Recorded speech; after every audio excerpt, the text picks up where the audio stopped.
શ્રવણ સેવા ફાઉન્ડેશન દ્વારા ગાય માતાને 2000 કિલો તરબૂચનું ભોજન કરાવવામાં આવ્યું હતું। ત્યજી દેવાયેલ કતલખાને જતા બચાવી લેવાયેલ તથા બીમારીથી ગ્રસ્ત ગૌ માતાઓએ તરબૂચનો ભોગ આરોગતા દિવ્ય આશીર્વાદની અનુભૂતિ થઈ હોય તેવા દ્રશ્યો સર્જાયા હતા। શ્રવણ સેવા ફાઉન્ડેશન દ્વારા અગાઉ ગૌ માતા માટે મોટા જથ્થામાં કેરીનો રસ આરોગી શકે તેવી વ્યવસ્થા કરવામાં આવી હતી। શ્રવણ સેવા ફાઉન્ડેશનના નીરવભાઈ ઠક્કર જણાવે છે કે અમારા દ્વારા છેલ્લા 3 વર્ષથી પણ વધુ સમયથી ફૂટપાથ પર જીવન વ્યતીત કરવા મજબૂર નિસહાય વૃદ્ધોને ગરમાગરમ સ્વાદિષ્ટ ભોજન સેવા પીરસવામાં આવી રહ્યું છે। રોજ 200 જેટલા વૃદ્ધો ભોજન સેવાનો નિયમિતપણે લાભ લઈ રહ્યા છે। આ વખતે અમારી સાથે ગૌ સેવામાં રોનકભાઈ પરમાર અને અંકિતાબેન પરમાર જોડાયા હતા। ગૌ માતાને ડાઇનિંગ ટેબલ પર ટુકડા કરીને તરબૂચ પીરસવામાં આવ્યા હતા, જેને લઈને ગૌ માતા આરામથી મહાભોગ આરોગી શક્યા હતા।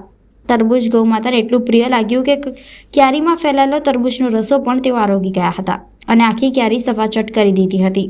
2 ક્યારી હોવાથી ગૌ માતા માટે ભોજન વ્યવસ્થા આરામદાયક રહી હતી।